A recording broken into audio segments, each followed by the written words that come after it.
back to Resistance Chicks, where your hosts been... Okay, I haven't been here. You were here yesterday. No, 2 days ago. I have not been here in a really long time, and I've missed you. Anyway, we're your hosts, Leah and Michelle. Today's the 30th of August, 2019. I didn't even watch Leah's show. I don't know what all she covered. A lot happened. The end. That's funny.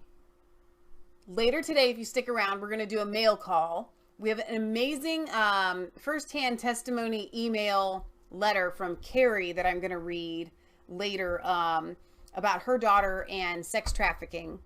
And then we have 2 different mail calls to go over, which I'm excited about as well. You're never going to believe this, but I am going to play a Bernie Sanders video in a somewhat positive. Now, stick with me, because we have a lot of Bernie supporters, and we agree with on one thing a lot of times, and that is family farms and getting back to natural living, even though I believe that Bernie Sanders doesn't actually support this because he's an oligarch corporationist. But he does have this video, and it literally says more family farms, not more factory farms. Okay. Iowa has 26 million corporate-owned hogs at any one time. You got water problems around here? We don't want to see more factory farms. We don't want our water any worse. We want it better. Good. And our water is terrible. Look, I believe that for a start, we certainly need a moratorium on factory farms. And I'll tell you what else I think we need. I think we need to give local communities the decision-making power as to whether or not they want these factory farms. That as a nation, what we have got to do is end the kinds of corporate conglomeration that we are seeing in agribusiness, where a small number of corporations control whether it is poultry, whether it is pork, whether it is beef, whatever it may be. But it's not because it's corporate owned, it's because it's unethical the way that they're being raised. That's the angle that we come at it here at Resistance Chicks. There's clean water problems. We can't breathe the air. They conveniently ignore the impact on our water, air, soil quality, and property values. Those emissions that come out of those big vents that you see on those buildings contain hydrogen sulfide, methane, ammonia, and altogether 168 toxic substances. Dumpsters would normally be filled with dead hogs. Sickness and disease runs rampant through these buildings. That's why they put antibiotics in them. We want local control here, but as you can see, this industry is out of control, so we have to just tap the brakes and stop building for a while.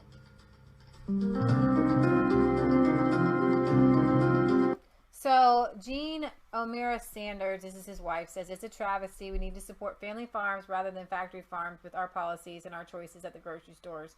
The animal abuse is reprehensible, and effects on water, safety, air quality, and soil degradation need the attention of lawmakers. Now, I think that it needs the attention of just people. Let me finish the video.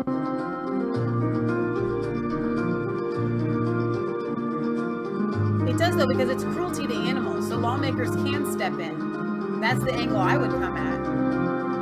And not cruelty because we're eating meat, it's inhumane environment for these animals.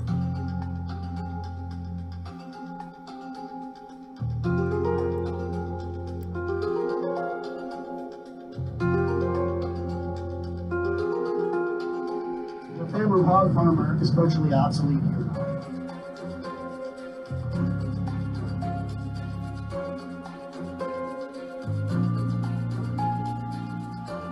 What the American people want, what you want, and what I want are more family farms in America, not more factory farms.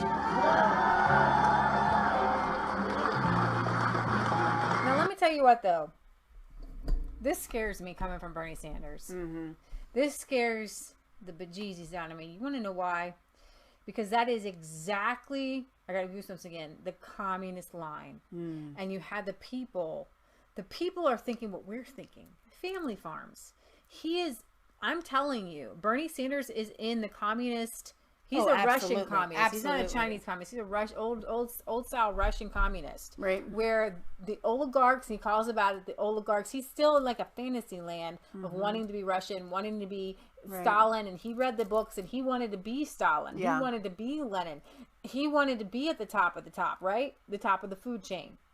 And he wanted to be the one to disperse the land and the money that he would then take. Right. So his proposal here is to break up agribusiness and then give it to family farms. That's not going to work, because I'm telling you, that land is not sustainable right now for no family farms. You're not going to break up Tyson right here on this junk of a land right now and start a family farm. He's not thinking clearly. Yeah. That's not what's going to happen. And that's where he comes from, his corporate Stalinist mindset that you can take from the rich and then diversify among the poor.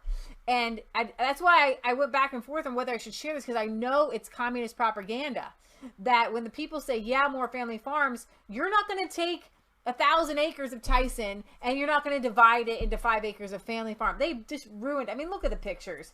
It's disgusting. All right, you're not going to run. You're not going to want to run. Here's the thing. You're not going to want to run family farms on this. You're not going to be able to use those buildings. Nothing about Tyson and Smithfield and the way they run farms, and the way they run pigs is actually usable in a family farm.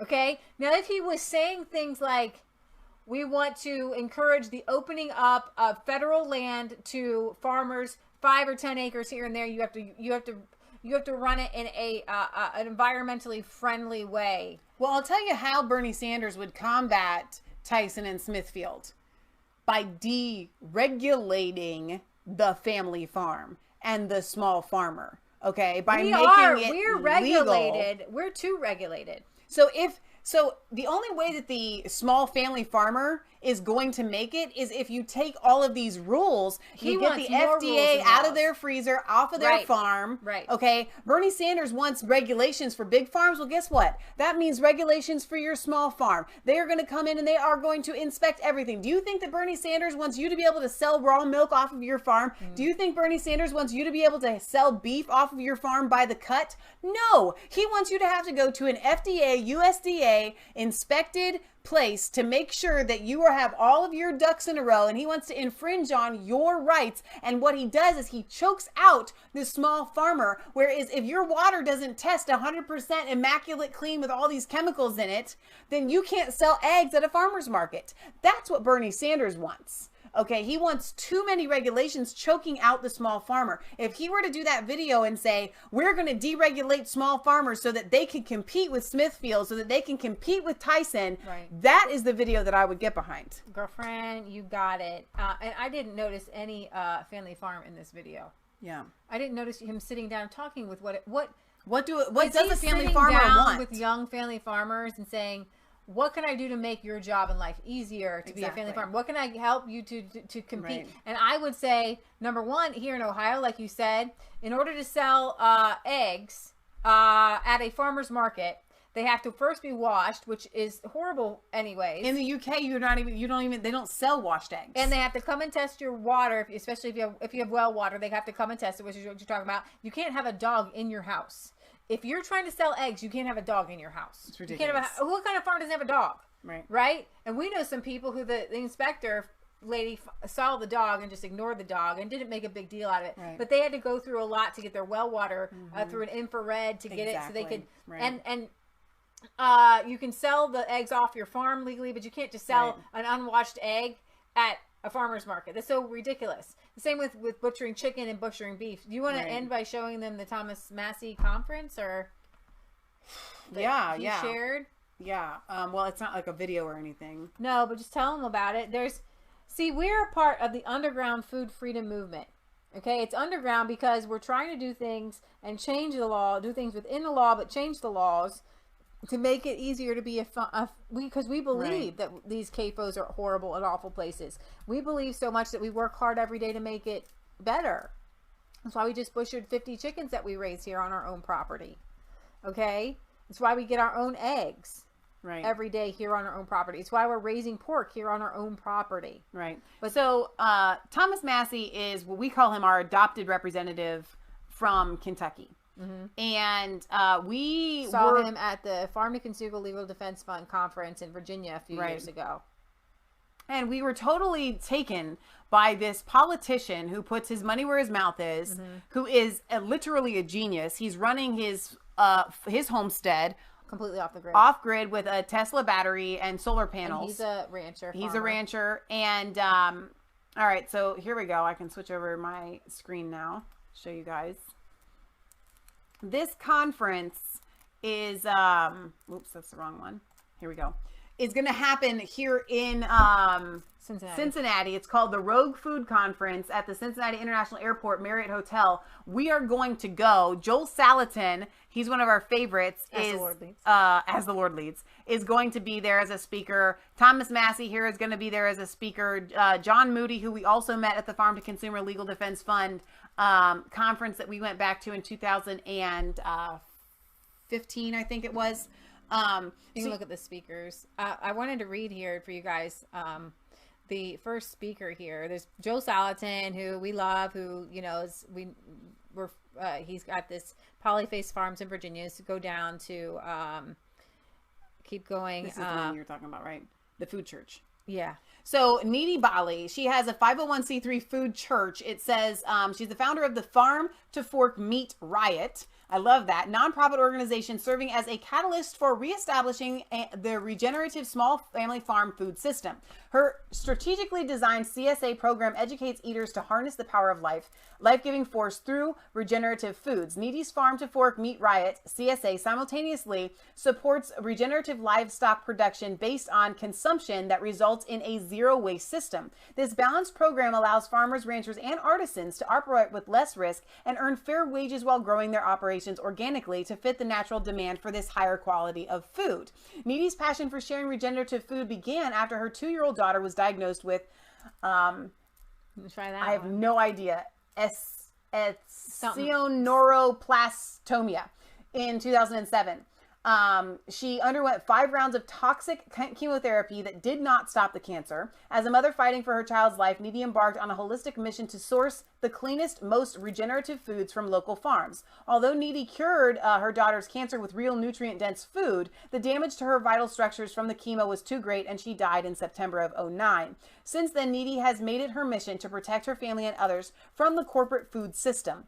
Needy is developing regenerative farmers and regenerative consumers while producing educational media in the way of her podcast and interview shows. She lives in Raleigh, North Carolina with her husband and 2 surviving children. So they changed that up because it talked about she created a food church, and she's going to, and I don't think they're telling you this, but when you're there, she's going to explain how you can use religious freedom for food freedom. Right. So I'm actually really excited, and Thomas Massey's going to be there, and it looks like they're signing up some new people. Now, this Heart to Heart Farms, they have a YouTube channel, which I've seen videos of, which they're really great. So they're going to be there. Thomas Massey's going to be there. So we're hoping to go. And like you said, as the Lord leads, I think that would be ideal for us to do some interviews there. And I'm really hoping that we get to go. So Leah's ready to move on to our mail call.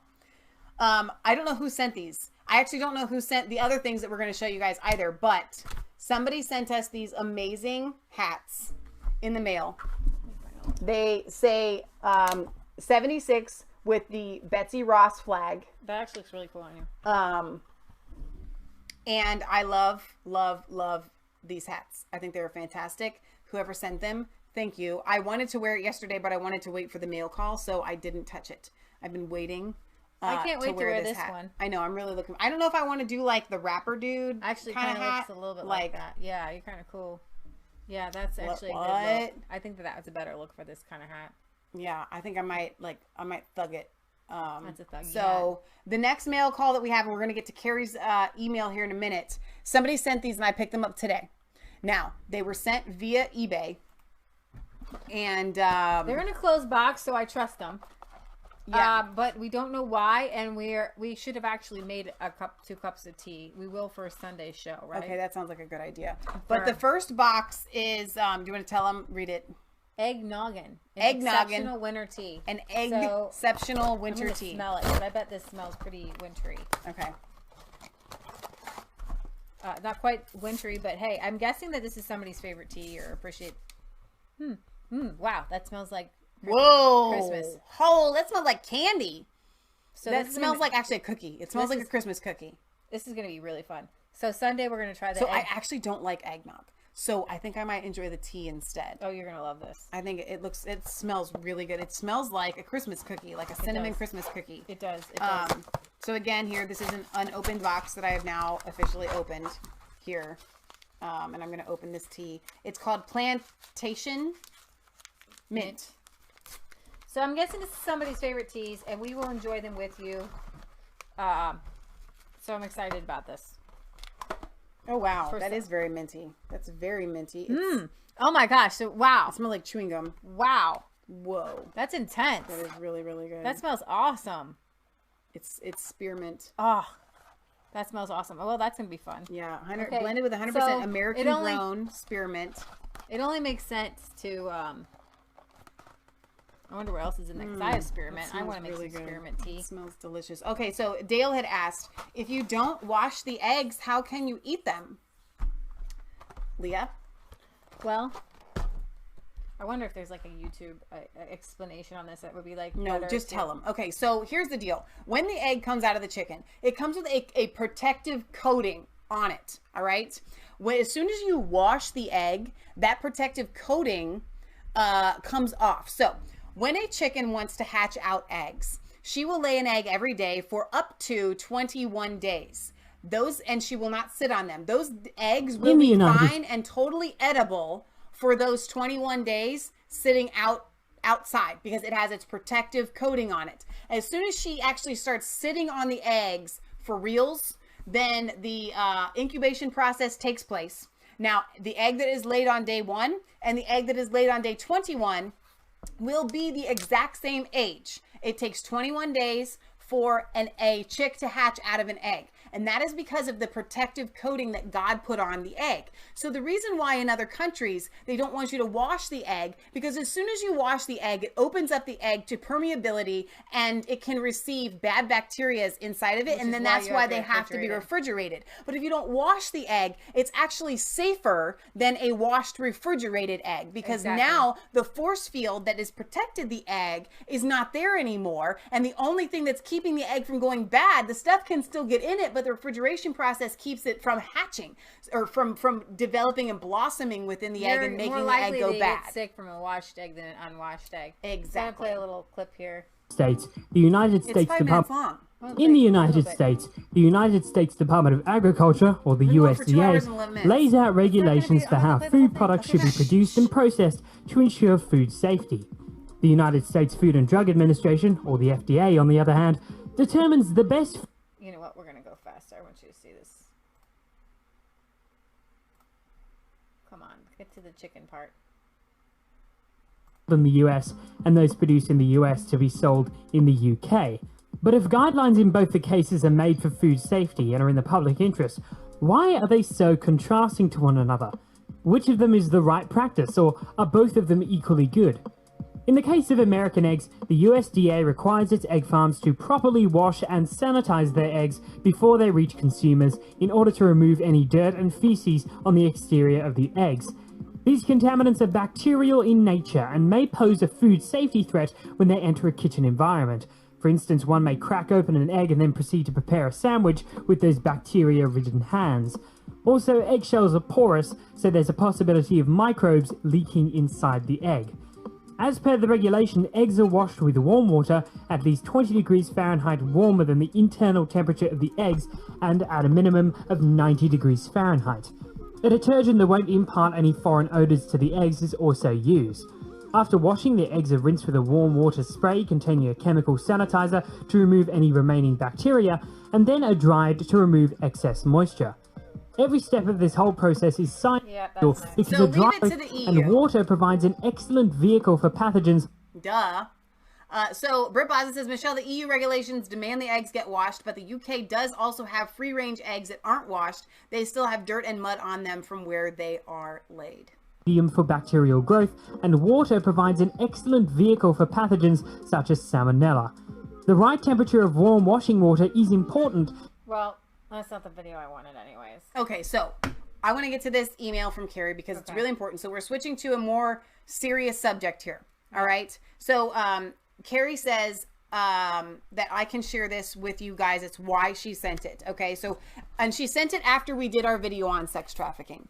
So this is a really, really important topic to get a firsthand experience here. She says, hey girls, my daughter is 43 now. She was 16 when she went missing. I knew who she was with. I'm not going into the backstory here. I knew that if they ran out of money, he would put her on the street. He had a criminal record, and I will leave it at that. The Lorain County deputy told my husband to calm me down because they will write a report, and that is all they would do. I was furious and terrified. I found out that they had taken camping equipment, so I got to work. I was working out centrifugally, calling every ranger station. I had the car make, model, and license number. I called National Child Find. I had truck drivers posting missing posters across the country. The calls to the county sheriff wanting more information got so great that they put out a nationwide bolo, be on the lookout for them and his car. They were gone for 10 days when I got a call from Daytona PD. They had them. He was being held because he had attempted escape. Not the first time he had cops chasing him through neighborhoods. They were going to let her go onto the street because they had nothing on her and it was not illegal to be a runaway. Like you, I am in Ohio. It was afternoon and I talked them into holding her, but they said not past midnight. I found a flight after calling several airlines. I wrote a check knowing there was no money in my account. I could get as far as Orlando, so my dad let me use his credit card to get a rental car to make the several-hour drive after getting off of the plane. I was in Orlando by 10 p.m., but there was no way I could make it to Daytona before midnight. I called Daytona PD from Orlando Airport. I begged them to hold her till I got there. I can still hear the dispatcher saying, "Wait, you're in Florida?" "Yes, please hold her till I get there," I begged. They agreed to hold her till 2 a.m. Can you imagine that they were just going to release a teen to the streets in an area where she knew no one? When I got there, they first told me that parents never do what I did to get there. All I could tell them was that that was my daughter, and I could not imagine any government office just sending a 16-year-old out on the street in the middle of the night not caring what happened to her. Law enforcement was not helping her or I in Florida. When your child goes missing, you are on your own. You have to make waves. Everyone was putting posters up for me. Oh, except for our local McDonald's in Oberlin, a small college town where everyone knew everyone. I hate liberals. Google Oberlin, Ohio, and you will see what I mean. When we made it home, she had several months of psychiatric help. She is grown and is out with her husband, and as I am typing this, celebrating their 22-year anniversary. Their son is now 19. What is so strange is that we did not hear about trafficking in the 90s, but this is right where my fears went. 10 days do not sound like a very long time to some, but when your child is missing, it's an eternity. I pray every day for missing children and their heartbroken families. Wow. Anyway, if you want to share this without names, I'm sorry, I hope that I messed that part up, but I didn't give a last name here. Parents have to know that they cannot count on law enforcement to help. They have to get loud and determined, bring pressure on people who should be helping. If I did not do what I did, and did not bring pressure on the cops to help me find my daughter, this story could have ended very, very differently. Wow, that is heartbreaking but heartwarming at the same time. And many a parent has had to go through something like that and didn't know where to go and didn't know where to turn. So kudos to you for not getting up. Yeah, absolutely. Way to be that. I'm curious to see what the teen said when she saw you. Was she angry? Was she happy? Did she happily go home? You know what I mean? Yeah. How did that all play out? But I'm glad you did what you did. So thank you for sharing that, because it is really important to let people know if this happens to you, you are on your own and you do need to make waves. And what we have now that you didn't have back then is social media. And I've seen a lot of teens recovered from situations like this where they have an older boyfriend or whatever, they get in with a bad crowd and they go missing and they are found and they are brought back. And 10 days is an eternity. So thank you for that. We're not going to have time for a song. That's our song. That is our song. So yeah, that's an incredible, incredible song. So thank you for the tea. Thank you for the hats. Thank you for the mail. There was a couple of emails that were sent to me that were glowing compliments that I read out loud to Leah, and I meant to save, and I've put them in my save list, and it's been a while now. But if you send us those glowing letters in the mail, I will read them out loud. If you have anything that you want to say to us in the mail, I will read them on air unless otherwise noted. So you can send those to P.O. Box 107, Milford, Ohio 45150. We're going to be live here on Sunday again at 1 p.m. Eastern Standard Time. Oh my gosh, I got to talk to you about Salvini. I don't even want to mess anything up. She's got to talk to you about Salvini. Guys, I got bad news, but we're gonna hopefully turn it around. Yeah, we're going to turn it around. The 5-star movement is no more, and crazy. 5 stars there. 5 stars in power. Well, you know what I mean, like the actual initial core, what it was intended to be. The 5-star and the Lega have split. It's kind of scary. Government anymore. It's scary, scary. So we'll show you guys that. We'll talk to you about that on Sunday. Until then, be safe out there. I want to end it like Lynette Zhang does on ITM Trading. Remember that shields are made of metal and not paper or promises. That's how she always ends her shows. But remember, it's not just a conspiracy theory. If it's the truth. We love you. God loves you. Don't forget to like, comment, subscribe. Patriot Gallery's been doing a great job breaking things up. Yes, thank you, Patriot segments if Gallery. you want to share some of these videos that you think are important. With Speaking your of friends. Patriot Gallery, she's always got new blogs out on Resistance Chicks blogspot.com. You can find us on Isaiah58ministries.blogspot.com, resistancechicks.com. You can go there to find the latest of what we've been doing here. So, all right, you guys, we love you, and we'll see you Sunday. God bless.